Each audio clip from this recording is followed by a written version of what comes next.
তোমরা যারা একাদশ শ্রেণীর ছাত্রছাত্রী রয়েছো তোমরা অনেকেই রিকোয়েস্ট করেছিলে তোমাদের বাংলা সাহিত্যের ইতিহাস থেকে এ বছরের জন্য গুরুত্বপূর্ণ দুটি দিক রামায়ণ এবং মহাভারত, রামায়ণে কৃত্তিবাস ওঝার অবদান এবং মহাভারতে কাশিরাম দাসের যে অবদান, এই দুটি প্রশ্নের উত্তর নিয়ে আলোচনা করার জন্য তোমাদের সেই রিকোয়েস্ট অনুসারেই আজকের ভিডিও। আজকের ভিডিওতে তোমাদের একাদশ শ্রেণীর বাংলা সাহিত্যের ইতিহাস এই অংশের অন্তর্গত রামায়ণ থেকে কৃত্তিবাস ওঝা এবং মহাভারত থেকে কাশিরাম দাস এই দুই ব্যক্তিবর্গের অবদান নিয়ে মোট 3টি নোটস আলোচনা করতে চলেছি। ভিডিওটি তোমরা প্রথম থেকে শেষ পর্যন্ত অত্যন্ত মনোযোগ দিয়ে দেখো, আশা করি প্রভূত উপকার পাবে। এখনই সাবস্ক্রাইব করে নাও বাংলা টিউটর ইউটিউব চ্যানেলকে। আমাদের দেওয়া নোটস, সাজেশনস এবং বিভিন্ন আলোচনামূলক ভিডিও নোটিফিকেশন সঠিক সময়ে পাওয়ার জন্য। আজকের আলোচনা শুরু করার আগে তোমাদের উদ্দেশ্যে বলে রাখি, বাংলা সাহিত্যের ইতিহাস তোমাদের একাদশ শ্রেণীর যে রয়েছে এ বছরের জন্য গুরুত্বপূর্ণ চর্যাপদ থেকে আমি দুটি নোটস নিয়ে অলরেডি আলোচনা করেছি। তোমরা যারা সেই নোটস দুটি পাওনি অবশ্যই ডিসক্রিপশন বক্সে ক্লিক করো, সেখানে একাদশ শ্রেণীর যে প্লেলিস্ট দেওয়া রয়েছে সেখান থেকে দেখে নিতে পারো। চলে আসি আজকের আলোচনায়। আজকের আলোচনায় প্রথম যে প্রশ্নটা নিয়ে আলোচনা করব, কৃত্তিবাসের ব্যক্তিগত পরিচয় সংক্ষেপে লেখো। প্রশ্নটাকে একটু অন্যভাবেও দিয়ে দিতে পারে যে বাংলা সাহিত্যের ইতিহাসে রামায়ণের অনুবাদক হিসাবে কৃত্তিবাস ওঝার ব্যক্তি পরিচয় সংক্ষেপে লেখো। উত্তরটা লিখব এভাবে, প্রথমে একটু ভূমিকার মতো আমরা টানব, তারপর পয়েন্ট ভিত্তিক লিখব। প্রথমে এভাবে লিখব, কবি কৃত্তিবাস সংস্কৃত ভাষায় রচিত বাল্মীকির রামায়ণ মহাকাব্যের অনুবাদ করেছিলেন। তিনিই প্রথম রামায়ণ অনুবাদের পথিকৃৎ। বাংলা পাঁচালী সাহিত্যে সবচেয়ে জনসমাদৃত কাব্য কৃত্তিবাসের শ্রীরাম পাঁচালী। কিন্তু কবির জীবনকথা ও আবির্ভাবকাল আজও রহস্যাবৃত। বিভিন্ন গ্রন্থ থেকে তার ব্যক্তি পরিচয় সম্পর্কে টুকরো টুকরো তথ্য পাওয়া যায়। অর্থাৎ কবি কৃত্তিবাস ওঝা কে ছিলেন, তার বংশ পরিচয় কী ছিল, বা তিনি কখন জন্মেছেন সেই নিয়ে সঠিক কোনো তথ্য এখনও পর্যন্ত সেভাবে পাওয়া যায়নি। বিভিন্ন গ্রন্থ থেকে টুকরো টুকরো কিছু তথ্য উঠে এসেছে, সেগুলোই আমরা তুলে ধরব। প্রথমত বাঁদিকে পয়েন্ট করব কৃত্তিবাসের বংশ পরিচয়। লিখব এভাবে, তার আত্মবিবরণী প্রথম আবিষ্কার করেন হারাধন দত্ত ভক্তনিধি 1501 অনুলিখিত একটি পুঁথি থেকে। পরে এর কিছু অংশ নগেন্দ্রনাথ বসু বঙ্গের জাতীয় ইতিহাস গ্রন্থে প্রকাশ করেন। তার কাছ থেকে সংগ্রহ করে দীনেশচন্দ্র সেন বঙ্গভাষা ও সাহিত্য গ্রন্থে পুরো আত্মপরিচয়টি ছাপান। আত্মবিবরণী অনুসারে বলা যায়, বেদাগুণ রাজার পৌত্র ছিলেন নরসিংহ ওঝা। বাংলা রাষ্ট্রবিপ্লব ঘটলে তিনি দেশত্যাগী হয়ে ফুলিয়া গ্রামে বসতি স্থাপন করেন। এটা তোমরা মনে রাখবে যে কৃত্তিবাস ওঝার পূর্বপুরুষরা কোন গ্রামে বাস করতেন, না ফুলিয়া গ্রাম। ফুলিয়া গ্রামে বসতি স্থাপন করেন। এই বংশের মুরারি ধার্মিক ও চরিত্রবান ছিলেন। তার পুত্রদের মধ্যে বনমালী ছিলেন সুশীল ও ভাগ্যবান। বনমালীর পুত্র কৃত্তিবাস। কৃত্তিবাসের মায়ের নাম মালিনী। এই হয়ে গেল কৃত্তিবাসের বংশ পরিচয়। নরসিংহ ওঝা, তার থেকে তার ছেলে মুরারি ওঝা এবং তার ছেলে কৃত্তিবাস ওঝা। এরপর জানবো কৃত্তিবাসের জন্ম। বাঁদিকে পয়েন্ট করবে, লিখব এভাবে, কবির জন্ম আদিত্যবার শ্রী পঞ্চমী পুণ্য মাঘ মাস। এটা একটা কোটেশন, এটা ব্যাখ্যা করলে কিছু দাঁড়াবে।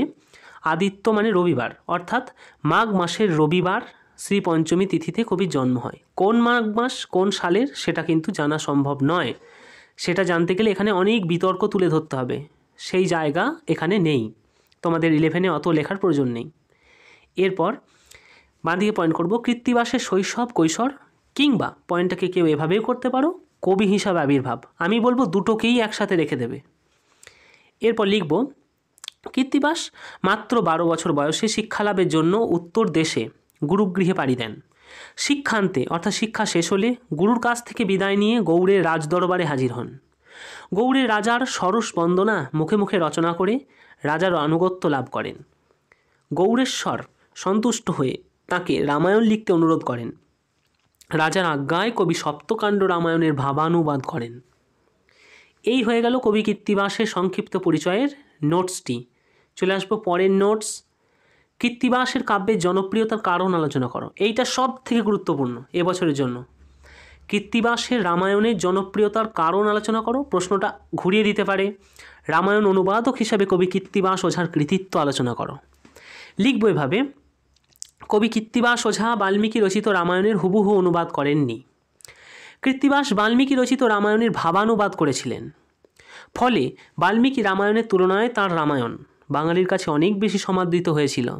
তাঁর কাব্য জনপ্রিয় হওয়ার পশ্চাতে ছিল তাঁর বহুমুখী কবি কৃতিত্ব। এইটা গেল ভূমিকা। এভাবে আমরা এবার প্রথম পয়েন্ট করব, বাঁদিকে লিখব প্রথমত, অর্থাৎ তাঁর কবি কৃতিত্ব কী ছিল, তাঁর কাব্য এত জনপ্রিয় হলো কেন। প্রথম পয়েন্ট লিখব এভাবে, পঞ্চদশ শতাব্দীর কবি কৃত্তিবাসের উদ্দেশ্য ছিল লোকপ্রিয় পাঁচালী লেখা। লোকশিক্ষার প্রেরণাতে কবি রামায়ণের ভাবানুবাদ করেছিলেন। তবে কাব্যের উপাদান সংগ্রহের জন্য দেবী ভাগবত, আধ্যাত্ম রামায়ণ, অদ্ভুত রামায়ণ, পদ্মপুরাণ, কালিকা পুরাণ প্রভৃতি গ্রন্থের দ্বারস্থ হয়েছিলেন, যা তার কাব্যে যোগ করেছিল বহুমাত্রিক পুরাণ প্রসঙ্গ। এটা একটা খুব ভালো কবির একটা বৈশিষ্ট্য, যিনি অনেক বই থেকে তথ্য নিয়ে তার কাব্যের মধ্যে একটা সামঞ্জস্য তৈরি করতে পারলেন। এরপর চলে আসবো দ্বিতীয়ত, লিখব এভাবে, গীতিপ্রবণ বাঙালি পাঠক যেভাবে গান শুনতে পছন্দ করে, ঠিক তেমনভাবেই কবি কৃত্তিবাস তাঁর কবিত্ব গুণে মহাকাব্যের মধ্যে গীতিকাব্যের তন্ময়তাকে স্থান করে দিয়েছিলেন। এখানে বলি কেন গান কথাটা বললাম, কারণ বাংলা সাহিত্যের মধ্যযুগের যা কিছু লেখা হচ্ছে তা সমস্তই গান। আমরা গানের ইতিহাস পড়ছি। এখানে লিখব যে গীতিপ্রবণ বাঙালি পাঠক যেভাবে গান শুনতে পছন্দ করে, ঠিক তেমনভাবেই কবি কৃত্তিবাস তাঁর কবিত্ব গুণে মহাকাব্যের মধ্যে গীতিকাব্যের তন্ময়তাকে স্থান করে দিয়েছিলেন। তারপর লিখব, কৃত্তিবাস নিজে বাঙালি হওয়ায় বাঙালির রুচি অনুগামী করে তাঁর কাব্যের রসকে পরিবেশন করেছেন। বিশেষত করুণরস সৃষ্টিতে তিনি চরম কৃতিত্ব দেখিয়েছিলেন। এখানে দন্তন্যটা পড়েনি, তোমরা একটু যোগ করে নিও। তারপর তৃতীয়ত পয়েন্ট করব, বাঙালির দৈনন্দিন জীবন যাপনের নানা দিক তাঁর কাব্যে চিত্রিত। বাঙালির পোশাক পরিচ্ছদ, খাদ্য তালিকা, রন্ধন প্রণালী, বিবাহ প্রথাকে তাঁর কাব্যে স্থান দিয়ে তিনি বাঙালির হৃদয় হরণ করতে পেরেছিলেন। 4 নম্বর, চরিত্র সৃষ্টিতে কবি বাঙালির চারিত্রিক বৈশিষ্ট্যকে পরোক্ষভাবে ফুটিয়ে তুলেছিলেন তাঁর কাব্যে। রামের পিতৃভক্তি, সীতার পতিভক্তি, লক্ষ্মণের ভাতৃভক্তি, হনুমানের প্রভুভক্তি সমস্ত কিছুই বাঙালির অনুষঙ্গ, যা তার কাব্যকে করে তুলেছিল জনপ্রিয়। পঞ্চমত শেষ পয়েন্ট, কৃত্তিবাসের রামায়ণের জনপ্রিয়তার আরেকটি কারণ সহজ সরল অনাড়ম্বর ভাষার প্রয়োগ। কবি কৃত্তিবাস সহজ সরল ভাষা প্রয়োগ করে তার কাব্যকে করে তুলেছিলেন বাঙালির সুখপাঠ্য।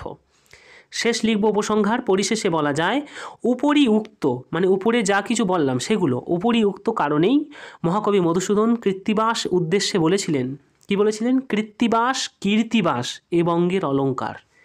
এই উক্তি যথার্থই সত্য। এ হয়ে গেল একটি অসাধারণ নোটস, অর্থাৎ 2টি নোটস নিয়ে আমাদের আলোচনা হয়ে গেল। 3 নম্বর নোটে চলে আসি। মহাভারতের শ্রেষ্ঠ অনুবাদক কে? তার জীবন সম্পর্কে সংক্ষেপে লেখো, তার কবি প্রতিভার পরিচয় দাও।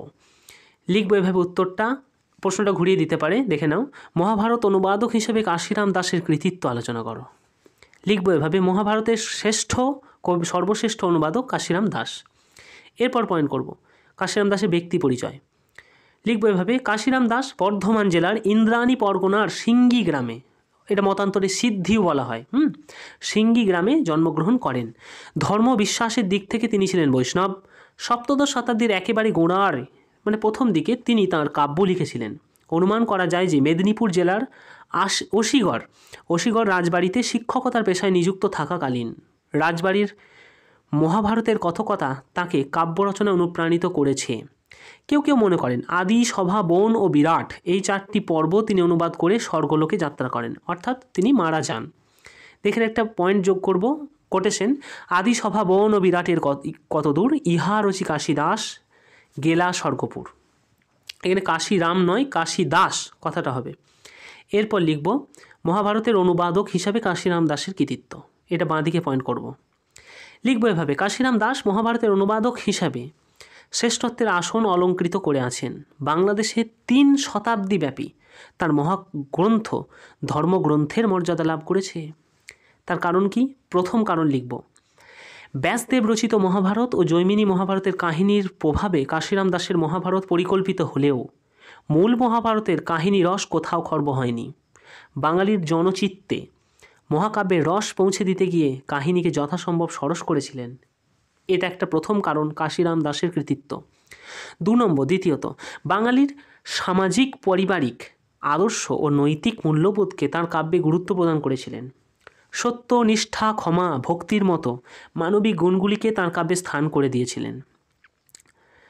তৃতীয়ত রাজনীতি ও কূটনীতির জটিল জালে কাব্যের কায়া নির্মিত হলেও মহাকাব্যের ওজস্বী ভাষা কাশিরাম দাস তার কাব্যের মধ্যে প্রয়োগ করেছিলেন। 4 বীর রসের বন্দনার মধ্যেও তিনি বঙ্গ জনচিত কৌতুক প্রবণতাকে বিনিষ্ট করেননি, নষ্ট করেননি।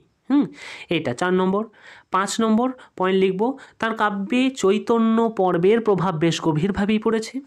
ভক্তি ব্যাকুল ভাবনার স্পর্শ যেমন মাঝে মাঝে প্রকট হয়েছে, তেমনি বীররস প্রধান কুশীল কঠোর মহাকাব্যের মহান গম্ভীর রসের সঙ্গে কোমলতা, শ্যামলতার সুর মিশে গেছে।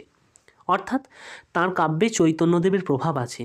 চৈতন্য প্রবর্তিত বৈষ্ণব ধর্মের যে কোমলতা, নমনীয়তা, তার প্রভাব রয়েছে। অর্থাৎ আমরা যদি ব্যাসদেবকৃত রামায়ণ দেখি, মহাভারত দেখি, ব্যাসদেবের মহাভারতের মধ্যে যে যুদ্ধের যে ব্যাপারটা রয়েছে তাঁর কাব্যে একটু কম। কাশিরাম দাস সেখানে একটু কমিয়ে দিয়েছেন। উপসংহার টানব এভাবে, পরিশেষে বলা যায় কবিত্ব ও শিল্পের বিচারে কাশিরাম দাস মহাভারত অনুবাদের একজন বিশিষ্ট কবি। তার প্রতিভাকে অস্বীকার করা সম্ভব নয়। এই হয়ে গেল তোমাদের 3টি শ্রেষ্ঠ নোট, একদম উন্নত মানের নোটস, পয়েন্ট ভিত্তিক লেখা। তোমরা এগুলি খাতায় হুবহু লিখে নেবে। আমি বারবার বলছি তোমরা স্ক্রিনশট করবে না, কারণ স্ক্রিনশট করলে স্ক্রিনশটটাই তোমার কাছে থাকবে।